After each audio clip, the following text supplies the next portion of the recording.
శుభోదయం.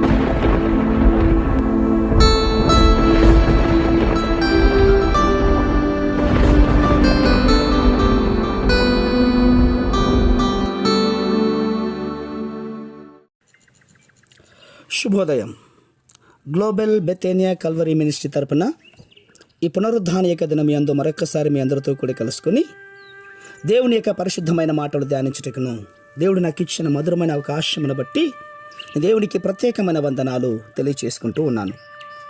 ఈరోజు కూడా పరిశుద్ధమైన వేద గ్రంథంలో నుండి మరి యొక్క చక్కటి మాటను చదువుకుందాం. యెషయా గ్రంథము 57వ అధ్యాయము 15వ వచనాన్ని నేను చదువుతున్నాను. దయచేసి గమనించండి. యెషయా గ్రంథము 57వ అధ్యాయము 15వ వచనము. మహాగణుడును మహోన్నతుడును పరిశుద్ధుడును నిత్య నివాసి అయిన వాడు ఇలాగు సెలవిచ్చుచున్నాడు. నేను మహోన్నతమైన పరిశుద్ధ స్థలములలో నివసించువాడును అయినను వినయము గల వారి ప్రాణమును ఉజ్జీవింప చేయుటకును నలిగిన వారి ప్రాణమును ఉజ్జీవింప చేయుటకును వినయము గల వారి యొద్దను దీన మనసు గల వారి యొద్దను నివసించుచున్నాను. దేవునికి మహిమ కలుగునుగాక.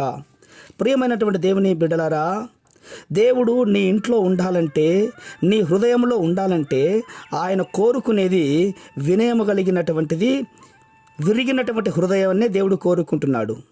దాసుని స్వరూపము కలిగిన మనస్సు నీలో ఉండాలి అని దేవుడు కోరుకుంటూ ఉన్నాడు. ప్రియులారా, ఆయన దైవ స్థానాన్ని విడిచిపెట్టాడు.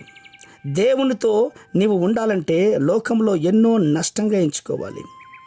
ఈరోజు క్రైస్తవ జీవితం జీవించడం ఆషామాషి కాదు ప్రియులారా. ఒక రోగం కలిగినప్పుడు డాక్టర్ గారు నీకు చెప్తాడు, అమ్మా ఈ మందులు మింగుతూ వైద్యం చేయించుకుంటూ పథ్యం కూడా ఉండాలి అని చెప్తారు. పథ్యం చేయకపోతే మందులు మింగినంత మాత్రాన రోగం తగ్గిపోతుందా? అలాగే ప్రార్థన చేస్తే సరిపోదు, దేవుని నియమాలు కూడా పాటించాలి ప్రియులారా. దేవుని కట్టడలను విధులను గైకొనాలి. అప్పుడే నీకు శాంతి, సమాధానము, విడుదల కలుగుతుంది. యేసుక్రీస్తు ప్రభువారు తన్ను తాను ఖాళీ చేసుకున్నటువంటి విషయాన్ని మీకు గుర్తు చేస్తూ ఉంటున్నాను. ఇక రెండవదిగా, దైవ స్వరూపం విడిచిపెట్టి దాసుని స్వరూపం ధరించుకున్నాడు క్రీస్తు. ఈ భూమి మీద జీవిస్తూ ఉన్నప్పుడు నీకు ఏవి మేలైనటువంటివి ఉన్నాయో వాటిని విడిచిపెట్టాలి.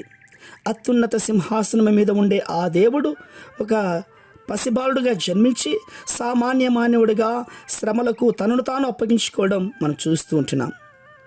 ఈ భూమి మీద క్రీస్తు కొరకు నీకు ఏవేవి లాభకరమైనటువంటి ఉన్నాయో వాటిని క్రీస్తు నిమిత్తమై నష్టముగా ఎంచుకోవాలి.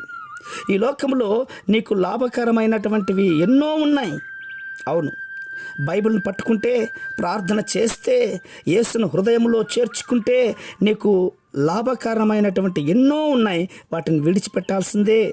అందుకే ఈ రోజుల్లో యేసయ్య అంటే ఇష్టం, ప్రార్థన అంటే ఇష్టం, కానీ బాప్తిస్మం అంటే కష్టం. ఎందుకండి?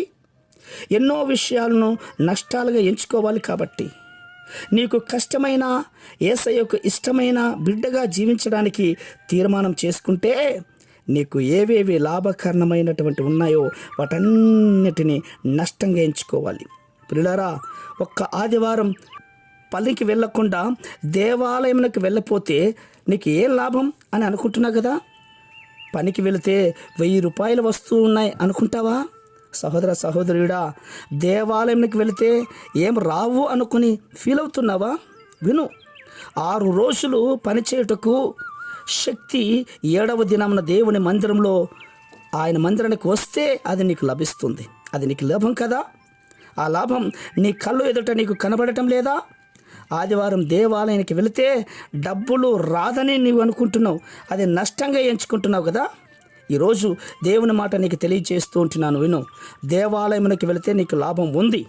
ఆయన మాటలు నీ హృదయంలోనికి వెళితే 6 రోజులు అంటే సోమవారం నుండి శనివారం వరకు పనిచేయడానికి దేవుడు నూతన శక్తిని, నూతన హృదయమును, నూతన బలమును అనుగ్రహిస్తాడు. ప్రియులారా, ఈ మాటలు గ్రహించి దేవుని బిడ్డగా నీవు జీవించడానికి ఆశపడు.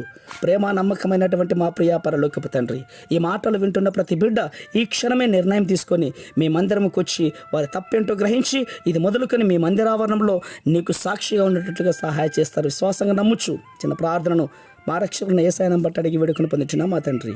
ఆమేన్, ఆమేన్, ఆమేన్.